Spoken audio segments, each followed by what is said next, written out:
Hello दोस्तों, आज के वीडियो में हम उत्सर्जन के बारे में पढ़ेंगे और साथ ही साथ मानव उत्सर्जन तंत्र को विस्तार से समझेंगे।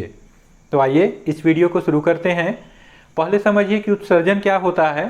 तो शरीर के भीतर जो हानिकारक पदार्थ बनते हैं, इनको बाहर निकालने की क्रिया उत्सर्जन कहलाता है।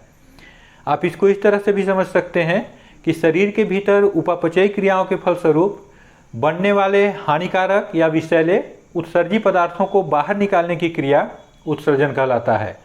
अब इस तरह के कई उत्सर्जी पदार्थ होते हैं, लेकिन हम लोग उत्सर्जन की क्रिया में मुख्य रूप से नाइट्रोजन युक्त उत्सर्जी पदार्थों को शामिल करते हैं।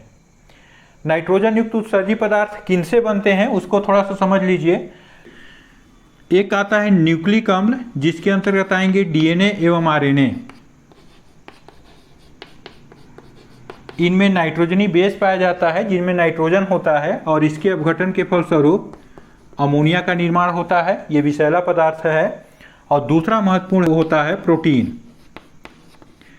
सभी जीव शरीर निर्माण के लिए प्रोटीन लेते हैं। जब ये आहार नाल से गुजरता है तो ये अपघटित होकर के अमीनो अम्ल में बदल जाता है और छोटी आंत की दीवार इसको अवशोषित करके रक्त में दे देता है, वहाँ से कोशिकाओं में जाता है। ये अमीनो अम्ल कोशिकाओं द्वारा अवशोषित करके फिर से प्रोटीन बनाया जाता है और शरीर की निर्माण के लिए उपयोग किया जाता है। लेकिन जो शेष बच जाता है अमीनो अम्ल, उन अमीनो अम्लों का शरीर में स्टोर नहीं किया जा सकता और ये ऑक्सीकरण के द्वारा अमोनिया में बदल जाते हैं। और ये अमोनिया बहुत विषैला पदार्थ होता है, इसको शरीर से बाहर निकालना अति आवश्यक होता है। इसी विषैले पदार्थ को बाहर निकालने की क्रिया उत्सर्जन कहलाता है। कई जीव इसको अलग अलग तरीके से निकालते हैं। कुछ जीव डायरेक्ट अमोनिया के रूप में निकालेंगे, कुछ इसको यूरिया में बदल करके निकालते हैं और कुछ जीव इसको यूरिक अम्ल के रूप में बदल करके शरीर से बाहर निकालते हैं। तो आइए इसके आधार पर समझते हैं कि उत्सर्जन कितने प्रकार का होगा। अब आगे देखते हैं। नाइट्रोजन युक्त उत्सर्जी पदार्थ के आधार पर उत्सर्जन 3 प्रकार के होते हैं। पहला होता है अमोनोटेलिज्म। इस प्रकार के उत्सर्जन में शरीर के भीतर प्रोटीन के जो अपघटन से अमीनो एसिड बनते हैं और उनके ऑक्सीकरण के फलस्वरूप जो अमोनिया बनता है उसको अमोनिया के रूप में ही सीधे शरीर से बाहर किया जाता है। यह अमोनिया बहुत अधिक विषैला होता है और इसको बाहर निकालने के लिए अधिक पानी की आवश्यकता होती है। तो इसलिए यह ऐसे जीवों में पाया जाता है जो जल में पाए जाते हैं। उदाहरण ले सकते हैं आप टैडपोल, मगरमच्छ या अस्थिर मछलियाँ। और ऐसे जंतु जो अमोनिया को उत्सर्जी पदार्थ के रूप में बाहर निकालते हैं, ये अमोनोटेलिक जंतु कहलाते हैं। दूसरा प्रकार देखिए यूरियोटेलिज्म। इस प्रकार के उत्सर्जन में अमोनिया को पहले यूरिया में बदला जाता है और यूरिया के रूप में उत्सर्जन किया जाता है। यूरिया अमोनिया से कम विषैला होता है और इसको बाहर निकालने के लिए कम मात्रा में पानी की आवश्यकता होती है। तो यह ऐसे जीवों में पाया जाता है जो अर्धजलीय होते हैं। उदाहरण के रूप में स्तनधारी एवं उभयचर। इसमें इन दोनों को विशेष ध्यान रखिए कि शार्क एक स्तनधारी है, इसलिए जलीय जीव होते हुए भी वह यूरियोटेलिज्म उत्सर्जन करता है। उसी प्रकार मेढक है तो यह अर्धजलीय जीव है, थल में भी रह सकता है, लेकिन इसका जो टैडपोल होता है वो मात्र पानी के भीतर पाया जाता है, इसलिए टैडपोल में अमोनिया उत्सर्जी पदार्थ होगा और मेढक में यूरिया उत्सर्जी पदार्थ के रूप में होता है। तो ऐसे जीव जो यूरिया के रूप में उत्सर्जन करते हैं, ऐसे जीवों को कहते हैं यूरियोटेलिक जंतु। एक चीज़ यहाँ ध्यान रखिएगा कि केचुआ एक ऐसा जंतु है जो यूरियोटेलिक होता है, लेकिन जब उसको पानी की अधिकता हो जाती है, पर्याप्त मात्रा में पानी मिलता है, तो वह अमोनोटेलिक जंतु हो जाता है, अमोनिया उत्सर्जन करने लगता है। और तीसरा जो उत्सर्जन का प्रकार है ये है यूरिकोटेलिज्म। इस प्रकार के उत्सर्जन में जंतु अमोनिया को पहले यूरिक अम्ल में बदल देते हैं। यूरिक अम्ल न विषैला होता है और न ही जल में घुलनशील, अतः ऐसे जंतु जो शुष्क वातावरण में पाए जाते हैं उनमें इस तरह का उत्सर्जन होता है, जैसे सरीसृप, पक्षी, कीट। और ऐसे जीव जो यूरिक अम्ल का उत्सर्जन करते हैं ये कहलाते हैं यूरिकोटेलिक जंतु। अब आगे देखते हैं मनुष्य में पाए जाने वाले उत्सर्जी अंग के बारे में। मनुष्य का मुख्य उत्सर्जी अंग वृक्क या किडनी होता है और यह हमारे रक्त से यूरिया एवं यूरिक अम्ल को छान करके अलग कर देता है, जो मूत्र के साथ बाहर निकल जाते हैं। तो इसका विस्तार से वर्णन हम आगे देखेंगे अन्य उत्सर्जी अंगों के बारे में देखिए। फेफड़ा, यह श्वसन के दौरान जो कार्बन डाइऑक्साइड बनता है उसको और कुछ मात्रा में जल को जल वाष्प के रूप में शरीर से बाहर निकालने का कार्य करता है। अगला उत्सर्जी अंग है त्वचा। तो त्वचा में दो तरह की ग्रंथियां पाए जाते हैं, तेल ग्रंथियां और श्वेत ग्रंथियां। तेल ग्रंथियां कुछ मोम, वसी अम्ल और स्टेरॉइड को शरीर से बाहर निकालने का कार्य करता है, और श्वेत ग्रंथियां पसीने के रूप में लवण, अम्ल, पानी, इन सबको बाहर निकालने का कार्य करते हैं। कुछ एक कोशिकीय जीव या बहुकोशिकीय जीव जिनमें उत्सर्जी अंग नहीं पाए जाते हैं, वो मुख्यतः त्वचा के द्वारा ही अपना उत्सर्जन करते हैं। अगला है बड़ी आंत। बड़ी आंत की कोशिकाएं रक्त से फास्फेट को अवशोषित कर लेते हैं और इन अघुलनशील फास्फेटों को आहार नाल के में छोड़ देते हैं और ये मल के साथ बाहर निकल आता है। तो बड़ी आंत भी हमारे शरीर का उत्सर्जी अंग होता है।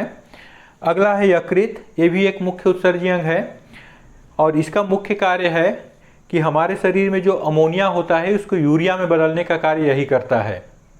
यहाँ पे आपको ध्यान देना है कि वृक्क का कार्य है यूरिया को रक्त से छान करके अलग करना, लेकिन उसको बदलने का कार्य करता है यकृत। और दूसरा कार्य है इसका हीमोग्लोबिन को अपघटित करके पित्तवर्णक बनाना। दो तरह के पित्तवर्णक बनाते हैं, एक होता है बिलीरुबिन और दूसरा होता है बिलीवर्डिन। ये दोनों पित्तवर्णक यकृत में बनते हैं और वहाँ से बनने के बाद आहार नाल की दीवार में पहुँच जाते हैं और मल के साथ ये बाहर कर दिए जाते हैं। तो यकृत का भी यहाँ पे बहुत महत्वपूर्ण कार्य होता है। अब चलिए आगे देखते हैं कि वृक्क का संरचना कैसा होगा। अब आइए आगे देखते हैं मनुष्य के उत्सर्जन तंत्र को। पहले इसका चित्र बना लेते हैं, फिर हम इसके भागों को समझेंगे। तो आप इस तरीके से इसका चित्र बनाएंगे।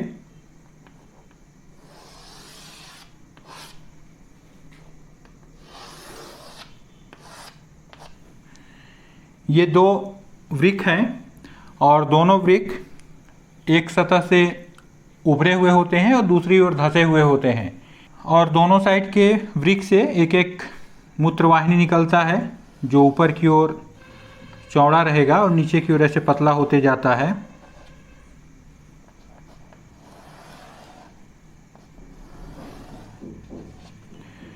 और उसके बाद ये आगे जाकर के एक थैलेनुमा संरचना में खुल जाते हैं जिसको कि मूत्राशय कहेंगे, और मूत्राशय एक छिद्र के द्वारा बाहर खुलता है जो कहलाएगा मूत्रमार्ग।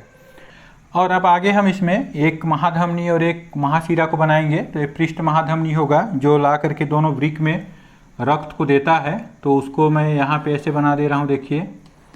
ये यहाँ आने के बाद यहाँ से रीनल धमनी निकलते हैं और जा कर के दोनों वृक्क के इस नाभिका वाले भाग में अंदर की ओर चला जाता है और जा कर के नेफ्रॉन के भीतर प्रवेश करता है और वहाँ रक्त को छानने का कार्य होगा।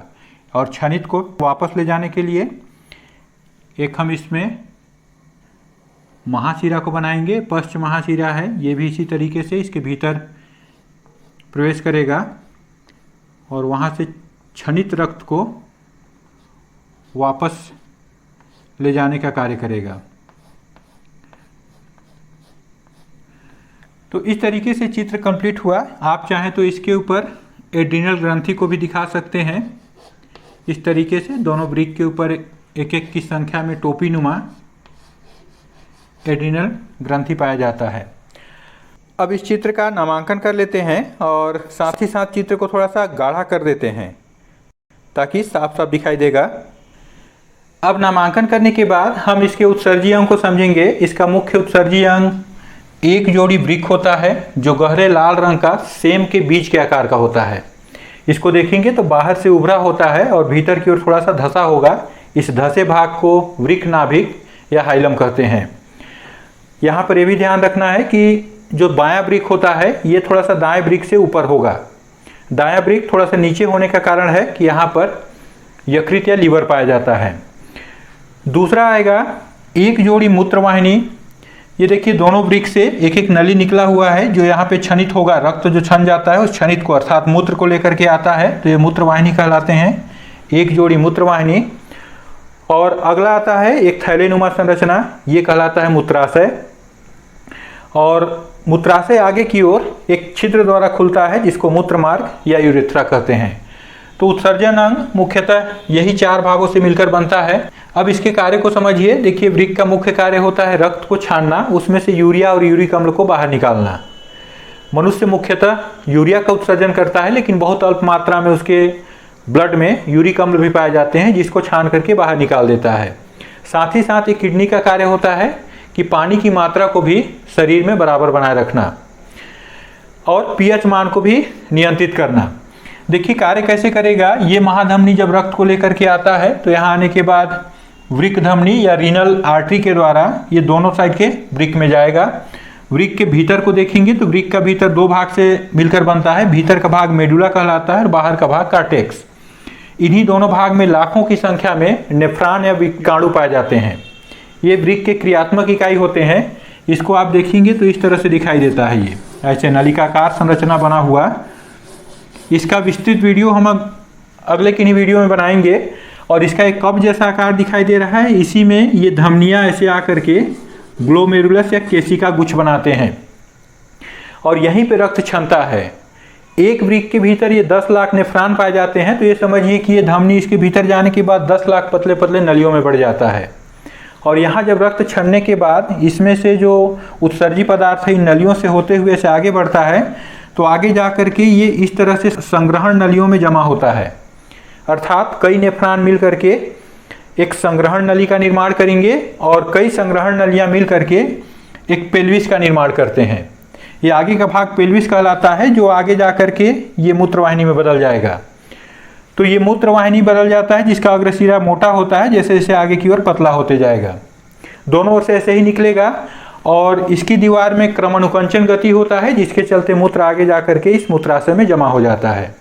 एक थैलेनुमा संरचना है मूत्राशय। इसकी दीवार अरेखित पेशियों का बना होता है और जब मूत्राशय भर जाता है तो समय समय पे मूत्र को मूत्रमार्ग के द्वारा बाहर निकाला जाता है।